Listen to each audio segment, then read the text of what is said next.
dancing, I'm like, hola, hola, hola, hola. With your move fancy, make me wanna hola, hola, hola, hola. I got your attention, spending that moolah, moolah, moolah, moolah. I'm a drop top in pockets, swola, swola, swola, swola. You're listening to the Greeks Gridiron, live with Ethan Haristadoulou. Swola, swola, swola, swola.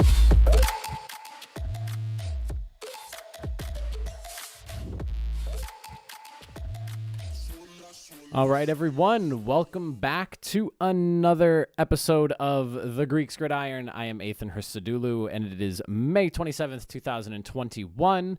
Just trudging along through the slow times of the NFL offseason. We do have some good stories we can talk to you guys about today. Not a whole bunch of stuff, but some notable things. A big retirement, more Julio Jones conversation, some promotions, a funny little tidbit from one of the league's leading wide receivers that I thought would be worth mentioning as well on the show.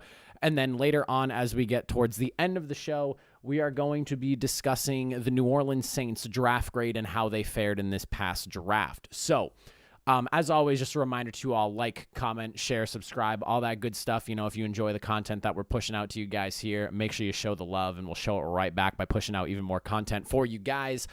So first things first, we'll fire off with the question of the day that I have prepared for you guys. And the question is, with June 1st coming up, for those of you that do not know, this is kind of like almost like, think of it as like the clock striking midnight and turning into a new day type of deal. This is where like the calendar kind of flips and the NFL salary cap goes from one year to the next, and things can kind of heat up as far as the trade market goes. A lot of people have been looking at the Aaron Rodgers situation, where there's a lot of money owed for the Packers if they were to trade him before this June 1st date. Julio Jones is another example where once the page kind of flips and we jump into that next salary cap year, it opens up a lot of opportunity for teams to maybe take a cap hit because they are able to spread the hit out over a couple of seasons, being this season and the following, where they're able to move a player that they owe a lot of money to that they wouldn't have been able to do otherwise. So, with that June 1st date coming up, I pose the question to you all: who is more likely to be traded this post-June 1st? Is it going to be Julio Jones or is it going to be Aaron Rodgers? Now, those are the two really big names. A while back, you could have even included Russell Wilson on this when there was a lot of drama there, but it sounds like that whole thing has been done and settled, and it sounds like, at least for the foreseeable future, Russell Wilson's going to be a Seahawk, and he's going to continue to be chanting that Go Hawks chant they have over there. So, Julio Jones or Aaron Rodgers, or do you think both end up getting moved? The June 1st thing is a big deal because a lot of guaranteed money can be spread out now. So if I was to pick one or the other, I have a really strong feeling Julio Jones is out of there just based off what he said. You know, at this point, there's so much conversation on what's happened with his whole situation. The Aaron Rodgers one, it has been like radio silent to a weird extent that almost doesn't really make sense. You would think that something would have to have come out. Rodgers finally came out and said something the other day on SportsCenter, but it wasn't anything that really was like earth-shattering or did anything to really kind of like shake up the whole situation. We're still just kind of in like Rodgers, you know, obviously is still unhappy. He doesn't have a deal that he wants that he thinks is fit for him. He's unhappy with some of the decisions being made, and he wants the team to remember that, you know, the players are the one that makes the team go. And I think that's a very fair point in his stance. And then obviously with Julio Jones, I mean, he outright said he's out of there. So if you were going to pick one or the other, I think Julio Jones is obviously the safe bet as the more likely of the two, but I'm kind of leading on the side of both altogether. I feel like it just doesn't make sense to me that the Packers went up, traded for Jordan Love last year. They moved up in the draft into the first round to get him. And they're just going to ultimately, because of the MVP season Rodgers had, not be willing to put the money where their mouths are and just, you know, go all in on Jordan Love. The way I see it is, before all this drama started, Aaron Rodgers' trade value was never higher, and I don't think will be as high unless he wins MVP again and puts up another like astronomical season. Barring that, I mean, Aaron Rodgers' trade value is never going to be this high unless that circumstance happens where he wins MVP again and has another stellar year. So you're looking at potentially, when you see what happened with Matthew Stafford, he went for, I believe it was 2 first-rounders and a few other picks. Rodgers is good for at least 3 or 4 first-round picks. And then from there, who knows what else you can kind of get in later rounds and whatnot, maybe even a player or something like that if you don't want just strictly picks, if you want a strong player at a position you need. You could really try to siphon some stuff for Aaron Rodgers. So if you loved Jordan Love so much and you were ready to move on from Rodgers, I understand the MVP season he had, and it's kind of a bad look trading him away because you did that whole same scenario with Brett Favre, and maybe you don't want that to be the status quo of Green Bay is, get rid of your top quarterback, when they're playing at their peak. But regardless of all that, I don't understand why they don't just trade Rodgers, take a haul for him, and build around Love if they were so high on him. The whole thing just has never really made sense to me. So I would go with both. But the safe pick, if I was to pick one or the other, probably Julio Jones more than Rodgers. I think that there is a sliver of hope that Rodgers stays in Green Bay. I think it's going to be kind of messy getting there, but I definitely think it's more likely than Julio Jones based off what's happened this week. Now, we'll segue that into Julio Jones conversation specifically. A little bit more has come out since the news bomb that came out on Monday with Julio Jones being called by Shannon Sharpe on Unlisted live on television. Everyone's been wondering, was this, did he know about this? Was it pre-planned? All that stuff. So things that have come out since then, the Falcons have discussed several offers regarding Julio Jones. This is something that I think people kind of had, the idea on for a while. I'm not really surprised about this. Once the trade rumors started to swirl towards the draft time, when things were really starting to pick up that week leading into the draft, something had to have been gotten out, whether the Falcons are putting out feelers or people were just calling in to see, whatever the thing may have been. I don't think that this really is a surprise to anyone. And apparently they have been shopping him for months privately. So I don't find it too surprising, but it is nice to see that it's pretty much being confirmed that this has been going on. They were just trying to do it on the down low. I'm assuming to try to keep his trade value as high as possible, because now everyone's saying, because the whole thing is out that they're just going to try to ship him, they don't really have the leverage of being we'll just keep him, because Julio said it himself. He's I'm good, pretty much as good as gone, From there, ESPN's Diana Russini reported that the Falcons have received an offer for a future first-round pick, which this is kind of the only scenario I see them getting a first-round pick in. There's no shot that they get a first-round pick in next year's draft. I don't think that the injury history is a problem. I think Julio Jones overall should be worth a first round pick, but the injury issue is there,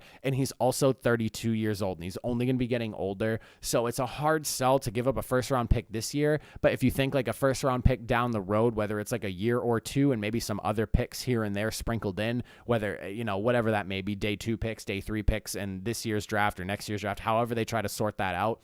That would make sense to me, because, draft picks lose valuation as you go through from draft to draft to draft into the future. A first round this year, a first rounder next year is considered a second rounder this year. A first rounder 2 years from now would be a third rounder this year. So that's kind of how you weigh those. So I could definitely see them getting a future first round pick. I just don't see them pulling in an actual first round pick. I think Julio Jones, don't get me wrong, could be worth a first-round pick, especially if he's healthy. He's one of the best, if not the best, wide receivers in the league. And so, I could totally see him going for a first-round pick. I just don't think, based off age and injury history alone, that that's going to happen. Another thing to segue off the Falcons, Julio Jones situation is that the Tennessee Titans players have been vocal about bringing in the wide receiver. They've been going all out on social media trying to bring him in. We saw things from AJ Brown. He was on TikTok the other day doing a whole thing on, talking about how Ryan Tannehill can put the ball where it needs to be. You don't really need to talk about Derrick Henry and how great of a running back he is. He was talking about himself as an up-and-coming wide receiver. Very humble in that post, in my opinion. Very humble, because I would say he's pretty close to already being in the top tier of wide receivers with the way he played last year. And that's coming from a Colts fan. I've seen what AJ Brown can do. I've seen what he did to our defense. So he's a pretty stellar player. So don't knock yourself too much, Brown. You're very talented. They've been going all out trying to recruit him, but apparently sources have also told Rossini that him going to Tennessee is very much a long shot. So maybe not so much going to be where he lands, no matter how much recruiting really goes on. Ultimately, it is a trade thing going on. It's not like he's not a free agent. You can't just like recruit him into your team. Does Julio have some sort of leverage? To an extent, because he could threaten like retirement, but I don't think Julio Jones wants to be done. He wants a ring, and I would be shocked if he was to do something like that. And I also think the Falcons want to do good by him, like how the Lions did with Matthew Stafford, and put him in a position where, you know, he can go chase a ring somewhere. Outside of that, questions obviously still swirling about the whole situation on the television thing.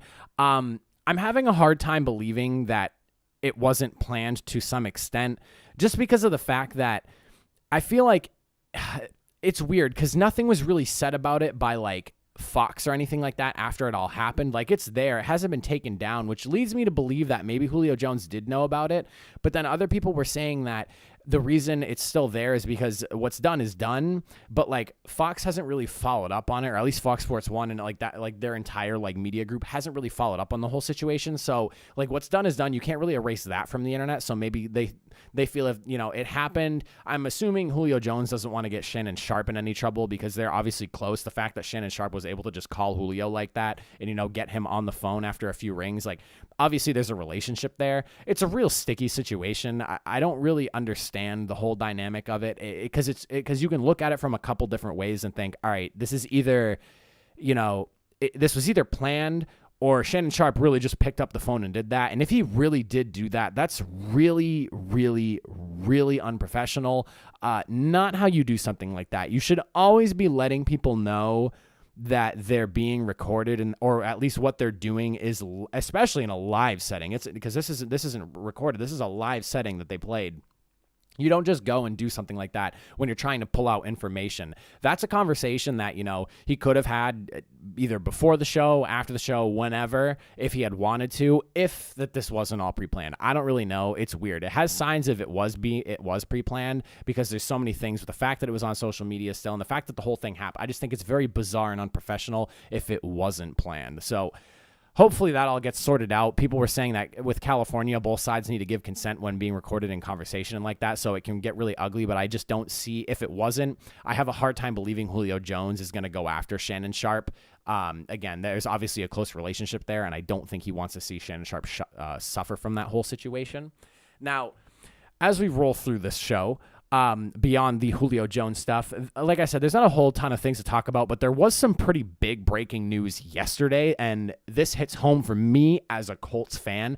Adam Vinatieri, probably the greatest kicker of all time, or honestly, the greatest kicker of all time. If you had to ask me, I would say the greatest kicker of all time, announced his retirement yesterday on the Pat McAfee show.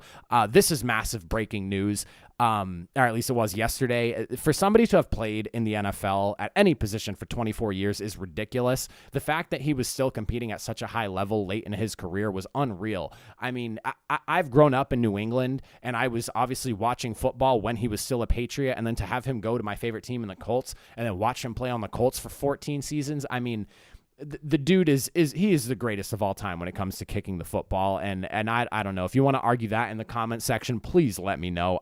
But I don't really think there's an argument on it. I listed all of like his accolades and everything because I mean, the career is just so impressive when you look at it. I mean, and shout out to you, Adam Vinatieri. Congrats on a stellar career. Can't wait to see you get inducted into the Hall of Fame because there's without a doubt, no question, you are going to be in the Hall of Fame by the time you're eligible in 2025. Spent 10 years with the Pats, 14 years with the Colts. He's a 4-time Super Bowl champion, 3 with the Patriots, 1 with the Colts, 3-time first-team All-Pro, 3-time Pro Bowler. He's the NFL's all-time leading scorer with 2,673 points, most consecutive field goals made with 44. I remember when he broke that record a few years ago. Most career field goals made at 599. When I saw that, I was like, that would bother me, and I would want to come back to kick one more field goal if I was him. And then on top of that, he has, and this is a crazy NFL record, I did not know this, the most combined regular and postseason career games played at 397 games total. So 3 shy of 400, which again, another one of those numbers that's like, hey man, I could kick a football once for 3 games just to get that number up to 400. And then 2 of the biggest accolades of them all, what he's known for with the early days of the Patriot dynasty when things really started to get rolling in the early 2000s. He had those 2 Super Bowl winning kicks in 36 and 38. I mean, shout out to Adam Vinatieri, man. The guy's an absolute legend. Kickers and punters, they don't get the love they deserve sometimes, even though when it comes down to it, they're winning Super Bowls in some instances, and they can be put in some of the most ungodly situations you could ask for. And, more often than not, the good kickers are coming through when it matters most. And Adam Vinatieri is probably, the definition of coming through when it matters most. His track record proves it. So shout out to him. Very proud to call him an Indianapolis Colt. And I mean, he did wonders in New England as well, obviously setting off like a massive spree for that dynasty over there in New England as well. So hats off to him.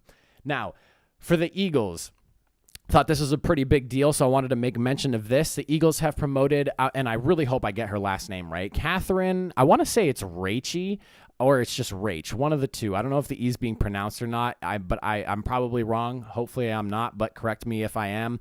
To the Vice President of Football Operations over there in Philadelphia. The promotion makes her the new highest-ranking woman in NFL personnel in the league. This is obviously a massive deal as women start to really make their way into the NFL. It's one of those things that, like, it never really crossed my mind up until this started getting brought up within the last few years. And especially as a kid, you don't think of stuff like that. And I'm still relatively young. I'm only 25, and things like that, I guess, are just now really starting to get presented into me, into my life within the last handful of years or so.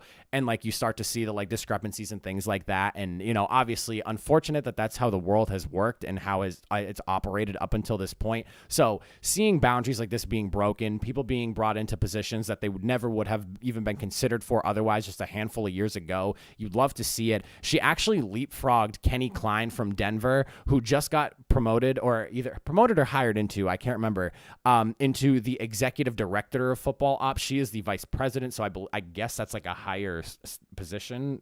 Executive, vice president, I don't know. Executive sounds more important to me, but apparently it's higher. I don't know. But she bunny hopped Kelly Klein over that one. So now she is the highest ranking woman in the NFL. But again, it's exciting to see that kind of stuff. Groundbreaking news. This is the type of things that they're just paving the way for women. You're seeing it in coaching. You're now seeing it in personnel departments. I mean, I'm all for progression and things like that. Love to see it. So let's hope to, keep seeing that trend go upward and just have more and more women involved. I don't see a reason for them not to be involved. I just don't. There's no reason for them not to be, and good luck trying to find a reason for them not to be. I don't really understand. I mean, some people will argue that, the players that have gotten in, they have playing experience, so that they've been within the game. That doesn't really translate all that well. I've seen some pretty poorly done and handled and managed positions that were by past players that did not end well. So that's not really the best argument ever. And then as far as the last piece of news goes that I have for you guys, Stephon Diggs, this is just a quick little quote here. I thought, and this kind of made me chuckle here. Stephon Diggs came out earlier today and said that he would like to go after 5 Super Bowl rings with the Buffalo Bills, I'm assuming here. The quote directly is, "I haven't reached the mountaintop yet. I always aim high. I want 5 Super Bowl rings." Now, that's crazy. So if you think about Tom Brady's body of work, that guy has 7 rings. I mean, he's the best to have ever done it at the quarterback position. Stephon Diggs comes out, wants 5 rings. I mean, there is a lot of hype around Buffalo, don't get me wrong, and I'm bought in on some of that hype as well. I think Buffalo is going to be really good for a really long time. Josh Allen, I think, is a stud. I think, he's going to be one of those quarterbacks that's around for at least 10 plus years, barring any injuries, things like that. I think that's crazy. He has obviously made such a huge difference in that Buffalo offense. And I mean, the numbers speak for themselves. He had a career high 127 receptions, 1,535 yards. He had 8 touchdowns, which is 1 below his career high. And he also had the highest catch percentage, which is it's the number of catches per the targets that were actually sent his way at 76.5. So everything besides touchdowns, career numbers. I could see where he's coming from with the thought process on that. My only real response to that is just start with number 1, dude. Get that first ring in before you start aiming for 5 rings. Obviously, you want to be the best at what you do, and everyone has aspirations and things like that. But publicly going out and saying, I want 5 rings. That's bold, man. That's bold. I'm really hoping he backs it up. I'm a big fan of Stephon Diggs. His last year in Minnesota, that whole thing was so weird to me because I thought he was so uber talented. And then to see him go into Buffalo and just completely shine like the star he is, like, I love it. So really hope the best for them. Do I see 5 rings in Buffalo while Stephon Diggs is playing wide receiver there? Probably not. That's such a reach and such a stretch. However, I will say that Buffalo winning a ring or 2, totally reasonable. I would not be shocked if Buffalo was, winning a ring 2.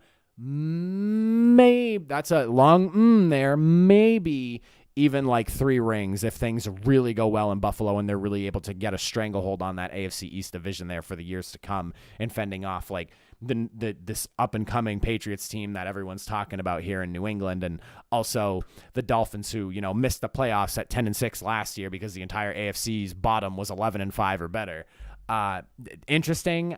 I say 1 or 2 rings is realistic, 3 at most. Good luck getting 5, though, Stephon Diggs. I'm not counting you out. I'm just saying it's probably going to be kind of hard to get yourself there. Now, that's everything for news, all the important stuff going on. And again, a little tidbit from Stephon Diggs down there. I thought that was pretty funny and wanted to give my thoughts on that.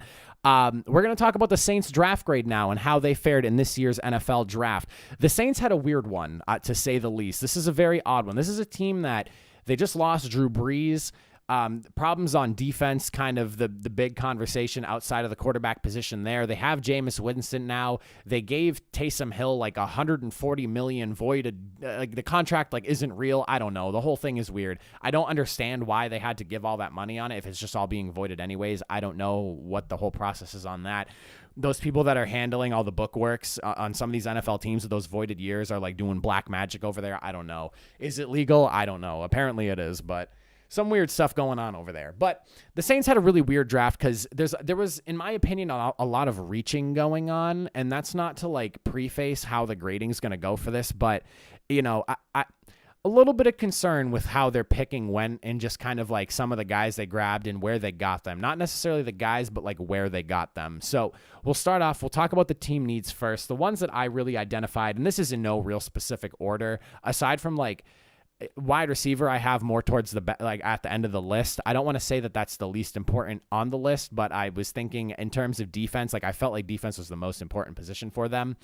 Cornerback, D-line, linebacker, and wide receiver. Now, D-line's kind of general because there's a lot going on there, but Cam Jordan's getting older, and he's not getting any younger, and they lost Trey Hendrickson, so with him getting older, Hendrickson being gone, you do lose a lot on the D-line right there, or you're going to lose some more in the next year or 2, depending on however long he keeps playing. The cornerback position really suffering, outside of, Marshawn Lattimore, a lot of questions on that. And then the linebacking core, I'm going to be honest with you, I'm pretty well-versed in a lot of position groups around the league. Demario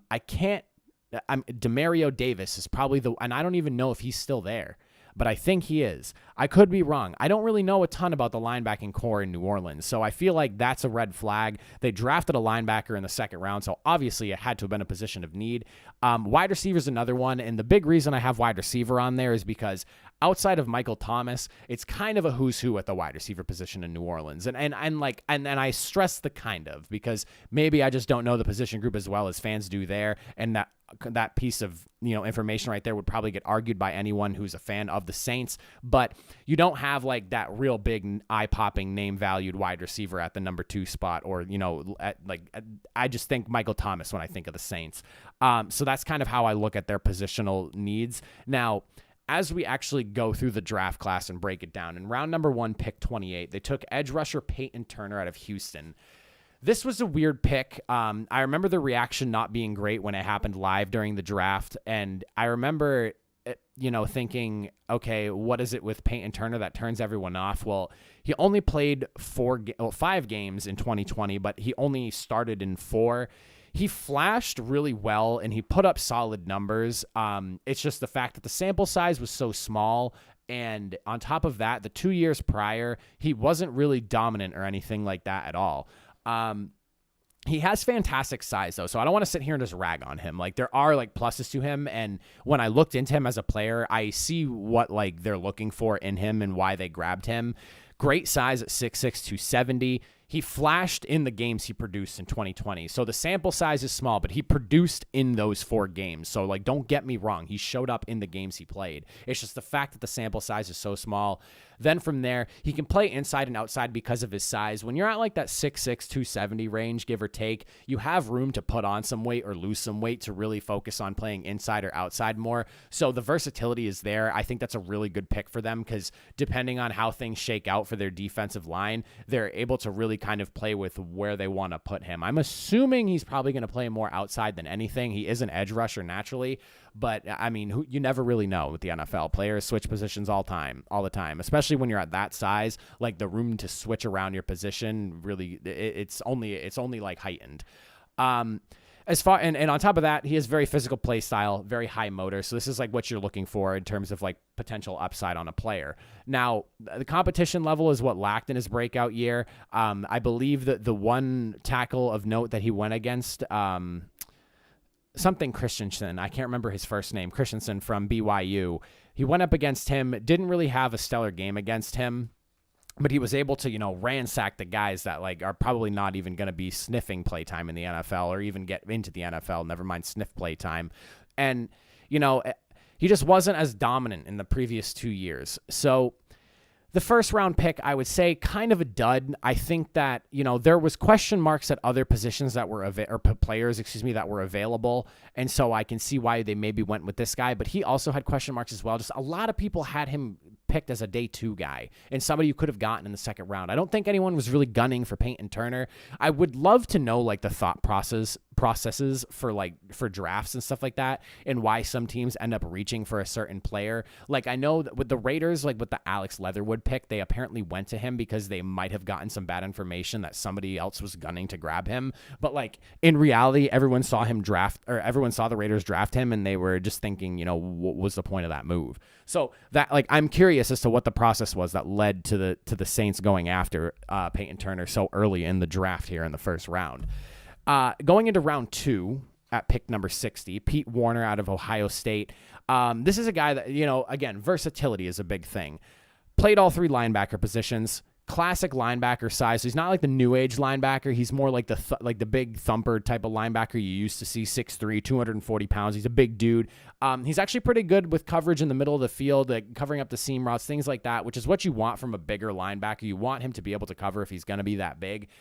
So should be able to handle tight ends well if he improves and gets really good at covering in the middle of the field there, but he already shows some promise.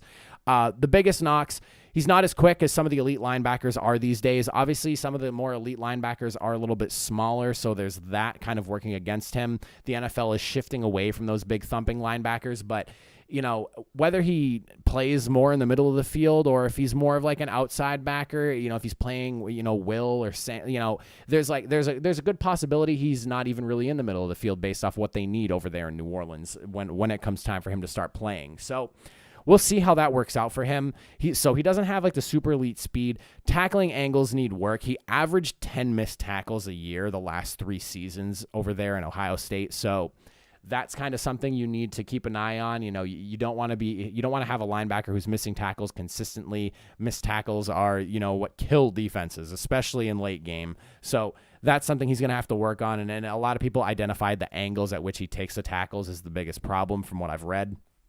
And then on top of that, this is like another one of those reaches. He was graded as a day 3 guy by a lot of places. I saw some people grading him at day 2, and even the day 2 grades were like 3rd round grades. So again, another reach that, they probably could have waited to go after or maybe traded back, took some capital, and then got him later. That's like the theme for the Saints draft here is I feel like unless they literally had nobody calling them and nobody wanted their picks, I feel like you could have traded back and gotten something, even if it's like an extra pick or 2 this year or later. I don't know. Reaching never makes sense to me. Unless there's nobody who wants your pick. That's the only time I could see it reaching, I guess, work like making sense in your situation. If there's literally nobody else on your board that is rated higher than them. Going into the 3rd round, pick number 76, Paulson Adebo out of Stanford. I like this pick. So Saints fans, if you've bared with me through these first two picks here, I'm not trying to rag on you guys. I'm just giving my honest opinions on this one. I like this pick, though. The dude's a playmaker, 6'1", 198 pounds, 8 interceptions and 24 pass breakups in 2 years. He's a playmaker. That's great, and he's got really good size. A bigger corner who can move quick. You like that. He missed out on 2020. He opted out of the season, so that was like one of the big knocks is, is he able to keep up that production despite missing a year? A lot of questions about players who opted out for 2020, so I'm not going to really knock him hard for that one. But he also got beat on double moves a lot. You can see that in his game tape. On top of that, missed tackles are an issue, and the reason I'm bringing this up is because his skill set fits zone, and if he's playing zone, he needs to be a good tackler. And if you're not good at tackling, those zone teams that would want to bring him in are going to be scared away by that sort of thing. Obviously, it didn't scare the Saints away. He was pretty much projected around like the third round from a lot of places from what I looked at. Went in the third. So as long as his tackling does not become an issue in the NFL, I think this is a really good pick for you guys. Cornerback was a really big position of need, and I think you guys got a really good value pick with Adebo Paulson here, or Paulson Adebo, excuse me. I have his last name first name on here written backwards. But overall, I think this is a really good pick. Day 2 pick, round 3, depth to a position of need. Solid choice there. Round number 4, you have Ian Book. This is a weird one. And I say that because quarterbacks went going into this draft, a while ago. This is before the offseason and the offseason work started and all the scouting and everything on all these quarterbacks. It never felt like quarterbacks were going to go the way they did.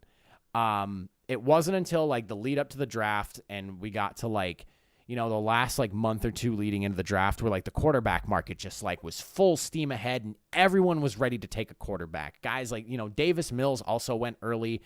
Everyone went really early. Ian Book went in the 4th round. This is a guy that a lot of people had as undrafted or a 7th round pick at best, and he went in the 4th round of New Orleans. Now, 3-year starter, 2-year team captain. A lot to like about that. Leadership qualities. You want that from a quarterback. And as far as how his game plays, he's really good at climbing the pocket. He's not one of those people that's just going to bail out and rush out. He can, but he's also willing to climb the pocket and fight and stay in the pocket and do what a pocket passer is supposed to.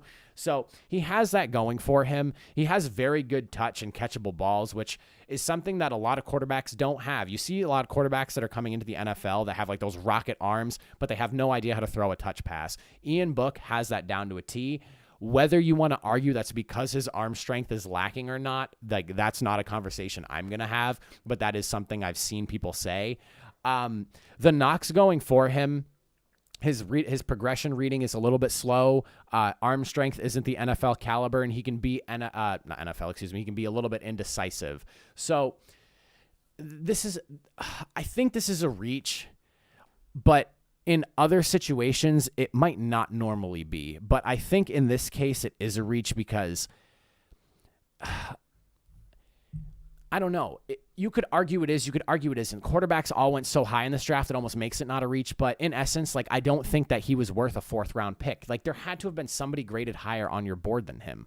That's the only way I can look at that. Is everyone thought that he might not everyone, but a vast majority thought that he might not even go drafted or he was going round 7. So, 4th round pick, that's the meat and potatoes part of the draft where, you're getting those depth guys at positions. You have Taysom Hill. You have Jameis Winston. I don't know if they have anybody else in the quarterback room, so I'm just confused as to why they went so early with Ian Book. If you liked Ian Book, you could have waited round 5, 6, 7, and round 5's even still a stretch, 6 or 7, realistically. I don't think anyone else would have taken Ian Book, to be quite honest with you, that early, or within the next couple of rounds. I think he would have been there in round 6 for him, and they could have opted for somebody else that, could have been a depth piece or a project-type player for another position of need there at the interior D-line or at the wide receiver position. So a little bit of a head-scratcher on that one. Round number 6, pick 206, you have offensive tackle Landon Young. This is going to be a project type of guy. He's very solid size, 6'6", 310 pounds, plays through the whistle type of guy. He's going up until the very end of the play, which is something you really want. Very good motor. He's going to be a project type of guy. He has all the traits you're looking for. I don't expect to see him getting a bunch of playing time, barring any injuries to the Saints offensive line. He's definitely a guy that'll work in as relief and, hone his skills behind the actual starters of the offensive line. But this is a solid pick addressing not a super pressing position of need, but I don't have it listed on here. But the way I see it, I'm a Colts fan, and I always say this whenever I'm discussing offensive line. I saw what a bad offensive line did to Andrew Luck. So you can never have too much depth on the offensive line. And when you're going like round 6, you get a guy that has all the physical tools and the traits that you're looking for, and you hopefully can mold him into an actual player to start, or at least be like a fill-in guy on rotation for that offensive line. So I'm always good for late round offensive linemen. Then in round number 7, pick 255, Kawan Baker out of South Alabama. This is a really good pick for the 7th round. He has crazy size and athleticism. So 6'1", 210 pounds, not super, super tall, but he's got the height. He's got some good weight. On top of that, 4.43 40-yard dash. He's got the 39.5-inch vertical. Talk about athleticism. This is like so much athleticism and great size to go with it. You'd love to see it. It's, again, another project player, but it's a really good project hit. Like he has all, he checks all the boxes in terms of physical traits and things you want to see. He can get up. He's really good at adjusting to the ball when he's heading towards it. So even if it's like thrown off target a little bit, he's really good at adjusting and making his way to the football. On top of that, he's played a fair amount at any, at not any position, I want to say, in the wide receiver spot, but he's played a fair amount inside and outside that should translate well into the NFL. I saw some places saying that he might be really, really good at playing slot because he'd be a bigger slot wide receiver because he still has the speed. So who knows where he's going to end up playing in that Saints system, but I mean, this is a really good project guy, especially with my point earlier being that like Michael Thomas is kind of like the one big name that New Orleans has at wide receiver, and then everyone else is just a list of people. Hopefully this could work out for them. And if he ends up playing in the slot, big-bodied slot guy that has the speed and quickness to make plays, you can't ask for much else there. Some of the knocks that went towards him, apparently he struggles when cornerbacks out-leverage him. I'm not going to sit here and say that I have seen tape on Kawan Baker. Just reading off the numbers and the size and things like that, I like the way the pick sounds. And when you're going in round number 7, again, you're going based off of more traits and things you like about a player than anything else. So he has a problem with getting out-leveraged by some cornerbacks. He needs to work on being a little bit more physical, and his hands can be inconsistent at times. I did notice that in the stat sheet. He does have some drops, so obviously that'll be something he needs to work out in his game. But I think in terms of just like raw numbers and athleticism, he should be good for special teams. Good size. If you want to plug him in the slot, like some of those scouts are saying you should, a big-bodied slot guy that has the speed. I mean, that's a recipe for success right there. It's just a matter of can they put it all together and develop him. And honestly, Sean Payton's system is very friendly to wide receivers. We've seen guys like Marquise Colston, Michael Thomas, Ted Ginn Jr. when he was there for a little bit. Like we've seen guys that have really produced in that offense. I think that this will be a guy that Sean Payton's going to really enjoy and getting his hands on. Now, as far as the actual grading goes for the Saints here, I saw some people give them like C minuses. I saw C's. I don't think I've seen any grade beyond that. I saw somebody give them a D plus. I don't really agree with that one. My grade's not going to be super great, so brace yourself if you've made it the whole way through, Saints fans. I'm going to give them a C plus. I think that this is a fair grade, and I might even be being a little bit generous. But I will say that there's a lot of potential. They just like, again, Peyton Turner, the small sample size, he was very dominant in the 4 games that he was putting on those numbers. It's just a matter of, is he going to continue to be that dominant when he gets into the NFL? Pete Werner, a little bit of a reach. This is somebody that they could have gotten in round 3. But then they did have some solid picks, round 6, round 7, the meat and potatoes type of guys where you're just basing off of like physical traits and intangibles, things like that. Can we mold them into the player we want him to be or that we need on our team? I really like the Kawan Baker pick, the Ian Book pick, there's no pressure for him. I think you could have gotten him a little bit later, but I think the Ian Book pick makes sense in terms of quarterback and what they did with Drew Brees. Drew Brees never had super elite level arm talent. He was more so just like deadly laser accurate Obviously, if you look at the way his career passing percentage looked, the dude was deadly accurate, but he was never really known for having the super explosive arm. So even if he could develop and get a little bit stronger and maybe put a little bit more power in his throws, Sean Payton might see kind of like a Drew Brees-esque type of thing with him. I don't know. But and then the Paulson Adebo pick, I think that's a really good third-round pick. So I don't want to grade them too low, but I think that like C+ is right around, like, honestly on the high side, but where I think that they fit in terms of what I've seen from grades from other places. Would love to know what you think in the comments section down below, my Saints fans. Please tell me whether I'm right or wrong on that one. But that's about it, and is pretty much going to wrap up the show.